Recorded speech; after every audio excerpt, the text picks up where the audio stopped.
Recarga de chamadas PT. O crédito de chamadas pré-pagas da Rede Fixa PT. PT Comunicações. Ligada a si.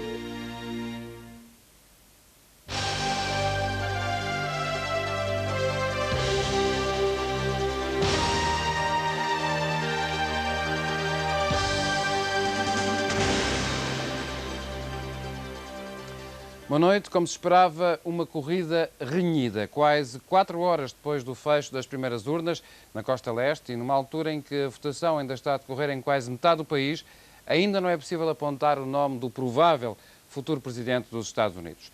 Neste momento, Al Gore já garantiu 192 votos do colégio eleitoral contra 185 de George W. Bush. Será presidente quem conseguir, recorde-se, pelo menos 270 votos do colégio eleitoral. Resumindo o que aconteceu até agora, os primeiros resultados conhecidos pareciam apontar para uma cavalgada de Bush para a presidência. O candidato republicano chegou a ter mais de 50 votos de vantagem. O ponto de viragem foi o resultado da Flórida, era um dos estados considerados decisivos. Gore conseguiu os seus 25 eleitores. E uma hora depois, os democratas ganhavam outro dos estados para onde toda a gente estava a olhar, a Pensilvânia, com os seus 23 votos. O correspondente da SIC está em Nashville, no Tennessee, junto ao quartel-general da campanha de Al Gore. Boa noite, Luís Costa Ribas. Olá, boa noite. Que análise é que podemos fazer com base nestes resultados conhecidos até o momento?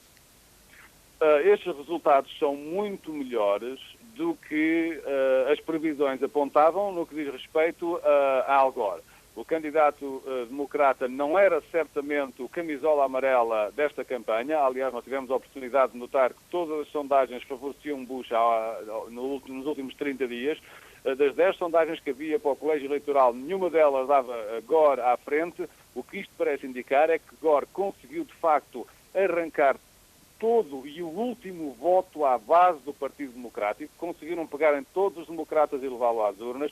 Conseguiram, ao que tudo parece indicar, assustar as pessoas com a ideia de George W. Bush ser presidente e conseguiram, se calhar, fazer com que a ala esquerda do partido que ia votar em Ralph Nader ficasse em casa. É evidente que isto é uma análise, digamos, provisória, por assim dizer, porque vamos ter que esperar pelos votos, pelos resultados da Costa Leste, nomeadamente dos estados de Washington, Oregon e Califórnia, mas se Gore vencer esses 3 estados é presidente e neste momento as estimativas é para que as vença.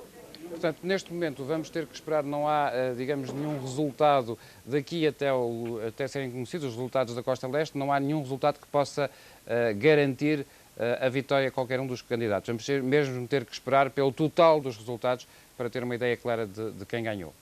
Sim, vamos sim, porque os resultados que estão pendurados, por assim dizer, é o Novo México, são 5 votos. O Colorado e o Arizona também são muito poucos. O Wisconsin também são 10, não resolve nada. Portanto, vamos mesmo ter que esperar pela Califórnia e pela Costa Leste. Pela Costa Oeste, desculpa. A Califórnia é tradicionalmente terreno dos democratas. Há alguma hipótese de Bush ganhar aí? A Califórnia é muito difícil para Bush ganhar. A Califórnia é tradicionalmente terreno democrata. O Gore estava à frente. Bush encurtou a margem, mas de qualquer maneira Gore continuava à frente.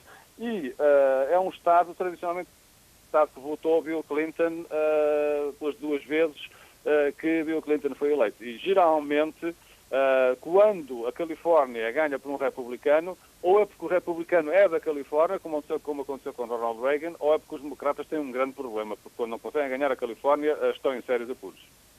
Obrigado, Luís. Luís Costa Ribas, em direto ao telefone de Nashville, no Tennessee, quartel-general da campanha de Al Gore. Um Al Gore, neste momento, otimista, está a conseguir resultados muito melhores do que o esperado.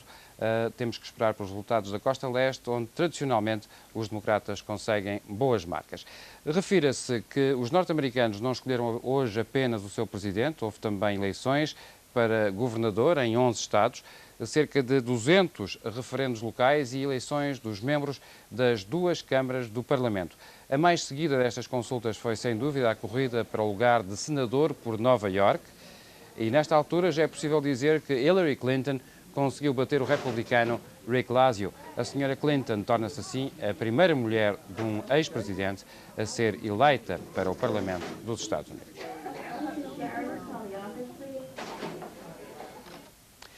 A partir de agora, uma burla ao fisco pode valer 8 anos de prisão. O Governo vai aprovar no próximo Conselho de Ministros a versão definitiva da reforma fiscal. As maiores novidades estão no regime das infrações. Desta vez não vai haver desculpas nem perdões. O crime de burla fiscal é equiparado a qualquer outra burla e a pena pode ir até aos 3 ou até aos 8 anos de cadeia. Tudo depende do montante em causa.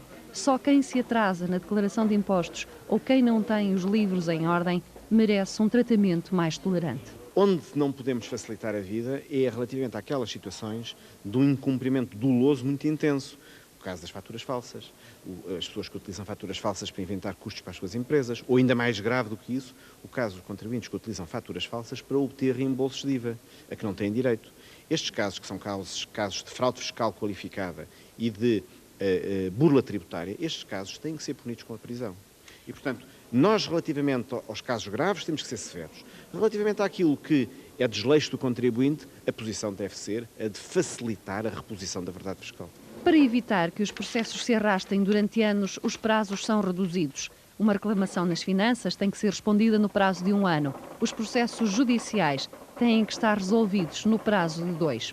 O Governo já aprovou as linhas gerais desta lei de reforma, mas a versão completa vai depois de amanhã a Conselho de Ministros. No debate parlamentar sobre o orçamento, assistiu-se finalmente à intervenção mais aguardada. No dia em que abandonou o PP, Daniel Campelo deixou claro que deverá deixar passar o orçamento. Não podia ser outro o vinho escolhido para o almoço onde foi decidido deixar passar o orçamento. Daniel Campelo juntou à mesa os homens que, com ele, compunham a lista do PP por Viana do Castelo nas últimas legislativas. À sobremesa, foi preparado o discurso que o deputado haveria de fazer no Parlamento. É uma questão de liberdade e, sobretudo, é uma questão de consciência. Ninguém tem direito à consciência dos outros e, para mim, a consciência em qualquer matéria é exatamente igual. Sei de quanto a minha posição é incómoda para o meu partido. E por isso peço e agradeço ao Sr. Presidente o respeito pela minha consciência, tal qual eu entendo e respeito a consciência do partido e de todos os seus membros. Depois de falar para o partido, o deputado mais mediático dos últimos tempos virou-se para o Primeiro-Ministro. Se Vossa Excelência cumprir e mandar cumprir as promessas anunciadas em 95 e 99, eu, como cidadão e como deputado, dar-me-ei por satisfeito. Com a minha participação, quero contribuir para a necessária estabilidade política que permita não parar no desenvolvimento e, sobretudo, para que tal estabilidade retire ao Governo a desculpa de não ter condições para o cumprimento das promessas no que respeita à região do Alto Minho e a outras que sofrem do mesmo constrangimento e da mesma marginalização. Guterres bem pode sorrir, é que neste discurso ficou claro que Daniel Campelo acredita nas promessas do Governo e deverá por isso deixar passar o Orçamento de Estado. A votação é amanhã. O uso de câmaras de vídeo nas agências bancárias é procedimento normal e as imagens são muitas vezes a única pista para a identificação dos presumíveis criminosos. As imagens que vai ver são de alguns assaltos a bancos. Meio-dia 15, 3 homens armados entram numa agência em Lisboa. 2 deles ameaçam disparar caso alguém tente fugir ou chamar a polícia. À porta do banco, o terceiro homem fica de guarda e controla o tempo da operação. Enquanto nas caixas, os outros assaltantes exigem dinheiro sob ameaça. Como se pode ver, aliás, pela pistola apontada à cabeça do funcionário. Os clientes assistem imóveis ao decorrer do assalto, alguns deles com as mãos no ar. Lisboa, quase 3 da tarde, outra agência, outro assalto à mão armada. 2 indivíduos, um deles encapuzado, outro de óculos escuros, entram a correr dentro do banco. Apontam armas e tiram eles próprios o dinheiro do lado de fora do balcão. Um assalto sob ameaça de fogo, até mesmo a clientes, como neste caso, segundos antes da fuga. Faro, 2 da tarde, o homem do lado direito do ecrã está a furtar dinheiro da caixa. Ninguém se apercebe pela simples razão de ter a cumplicidade de outros homens que ajudaram a desviar as atenções. O mesmo truque é utilizado em Famalicão, uma folha de papel a esconder o braço e um cúmplice a desviar as atenções. Desta vez no Porto, o mesmo grupo. Lisboa, um assalto numa caixa de multibanco no interior de uma agência bancária. Um toxicodependente encosta uma seringa a uma cliente sob a ameaça de estar contaminada com o HIV. A cliente faz um levantamento e dá-lhe o dinheiro. Mesmo assim, é picada pela agulha. Também no multibanco, um caso de vandalismo. Um toxicodependente em desespero rouba uma câmara de vigilância falsa e é filmado pela verdadeira. Mais um assalto sob ameaça de seringa infectada pelo vírus HIV. A senhora que está a levantar dinheiro no multibanco é obrigada pelos dois assaltantes a fazer um levantamento no valor máximo possível. Coimbra, outro caso semelhante, o homem do lado esquerdo do ecrã está a disfarçar um levantamento, mas acaba por ameaçar com uma seringa a senhora de preto. As duas mulheres do lado apercebem-se e põem-se em fuga.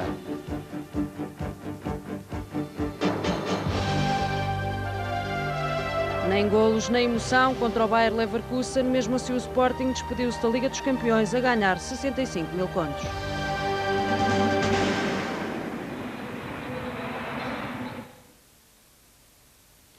A direção do Benfica diz que a gestão de Vale Azevedo foi caótica.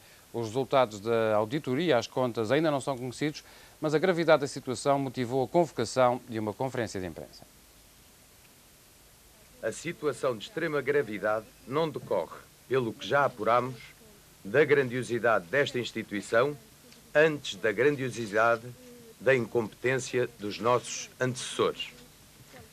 Desde entradas e saídas de dinheiro que não deixaram rastro, passando por contratos assinados à pressa, horas antes da tomada de posse dos órgãos sociais, por indenizações de favor, por incumprimentos dramáticos do clube para com os seus fornecedores, pondo em causa o dia-a-dia do Benfica, pelos já conhecidos e repetidos atrasos dos pagamentos aos atletas, de tudo encontramos. Não está reconhecida a mais ou a menos-valia na venda do Nuno Gomes e do Bruno Basto por não dispormos de elementos sobre o valor da venda destes jogadores. Eu devo dizer, tanto quanto sabemos, estas duas situações não são as únicas, infelizmente não são, há várias. Ontem, salvo erro ontem ou sexta-feira, isto é só para exemplificar, para termos um pouco a consciência da extensão dos danos e dos estragos. Foi recebida uma importância, salvo erro, na ordem das 50 mil libras, que ainda diz respeito à transferência do Tahar para a Inglaterra. Mas não há informação disponível sobre as condições em que essa transferência se fez. E por muito que se tenha fantasiado, por muito que se tenha mistificado, por muito que se tenha mentido, a verdade, está aqui o documento, é que o Benfica deve ao Vitesse a totalidade do passe do Sr. Van Hooijdonk. Ao próprio jogador, que em circunstâncias tristes vimos na televisão dizer que tinha os salários em dia e que estava tudo bem, ao próprio jogador, o Dr. Manuel Vilarinho teve que já satisfazer créditos que ele tinha em atraso, salários que ele tinha em atraso. A loja não paga a nenhum fornecedor desde maio. A loja deve à Adidas 423 mil contos. A empresa que garante o tratamento da relva do estádio é credora de cerca de 90 mil contos. O sistema de iluminação do estádio está em risco de colapso porque a manutenção mais elementar não é feita porque não se paga a quem a deve fazer. O autocarro do clube não tem manutenção há 3 anos. O autocarro que transporta os jogadores e que tem a imagem do Benfica e o logotipo do Benfica é neste momento um perigo pelas condições ou falta delas de segurança. O Sporting empatou a 0 com o Bayer Leverkusen no seu último jogo na Liga dos Campeões, disputado esta noite em Alvalade. O Sporting já não tinha hipótese de fugir ao último lugar do grupo, mas com este empate ganhou mais 65 mil contos. No primeiro lance do jogo ficou a impressão que este poderia ser um encontro emotivo, mas nada disso. Sem golos e sem emoção. Jogo muito pastoso e nem os remates saíam bem aos jogadores do Sporting. Aqui Bino a tirar bastante ao lado da baliza do Bayer Leverkusen. Na segunda parte, mais oportunidades, mas a bola teimava em não entrar. Primeiro à Costa, depois Bino, a não conseguirem marcar o gol. A dupla à Costa-João Pinto ressaltava, mas o guarda-redes alemão evitava o gol. A abertura do argentino, o remate de João Pinto parecia certeiro, mas o guarda-redes do Bayer Leverkusen só com uma mão a tirar para fora. No Bayer Leverkusen, Robson era o mais perigoso, aqui a bola a passar rente ao poste. Mas a noite não estava para golos. Aqui um lance que mostra o total desacerto dos Leões. Primeiro Edmilson, depois à Costa. Nada saía bem. Perto do final, um lance de perigo para cada lado. Aqui Nelson quase era traído por Dimas. E já em tempo de desconto, mais uma vez à Costa. Mas o resultado foi o mesmo. Bola para fora. Não se assistiu a um bom futebol. Parece-me a mim que o Sporting teve as melhores oportunidades nos primeiros 45 minutos. Creio que o Bayer Leverkusen praticamente não fez quase um remate à nossa baliza. Na segunda parte modifiquei, o jogo ficou mais aberto, ficou mais emotivo. Penso que jogámos melhor, o Bayer Leverkusen também. Houve oportunidades de parte a parte, creio que o Sporting teve mais e creio que o Sporting podia ter ganho esta partida. O Sporting está fora da Europa, mas com este empate arrecada perto de 65 mil contos. O mau tempo continua a devastar a Europa. França, Espanha e Reino Unido são os países mais afetados. Em Espanha, os ventos atingiram os 140 km por hora e provocaram o caos. E no Reino Unido, há 2 semanas que não para de chover. O mau tempo provocou 12 mortos só no Reino Unido e o Instituto de Meteorologia já avisou que a chuva vai continuar. Mais de 40 rios transbordaram, provocando o caos nas margens. Estradas e casas ficaram completamente submersas e muitas lojas foram forçadas a fechar as portas.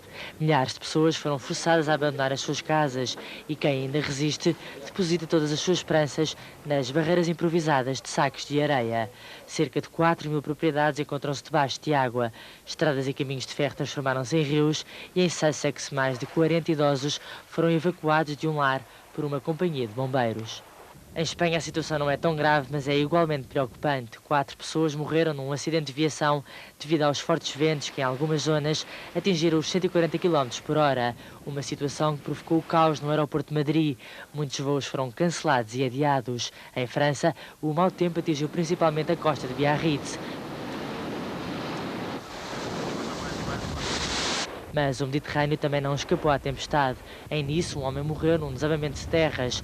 O norte de Itália também se encontra em estado de emergência. Em Veneza, o nível das águas subiu de tal forma que cobriu cerca de 90% da superfície urbana da cidade. E no sul do país, a guarda costeira italiana salvou um navio com cerca de 900 imigrantes ilegais a bordo da fúria das ondas. Portugal continua a ser poupado às intempéries. Para amanhã, chuva só no norte e só de manhã, mas a meteorologia prevê uma acentuada descida das temperaturas. Antes de fechar, vamos conferir a contagem de votos nas presidenciais norte-americanas. Neste momento, George W. Bush já garantiu 212 dos votos do colégio eleitoral. Al Gore tem 167, são necessários 270 para garantir a presidência.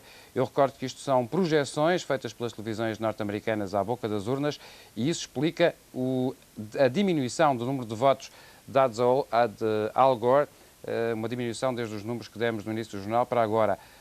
A previsão quanto à vitória de Gore na Flórida parece não se confirmar, neste momento está em dúvida, daí que as televisões agora tenham retirado esses tais 25 votos que tinham atribuído a Al Gore.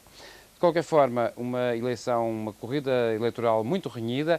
Os resultados só serão conhecidos quando forem contados os votos ou feitas as projeções dos resultados na costa oeste, na Califórnia, no estado de Washington, nomeadamente, e a SIC dará os resultados finais aqui às 10 da manhã num especial de informação. Até amanhã, boa noite.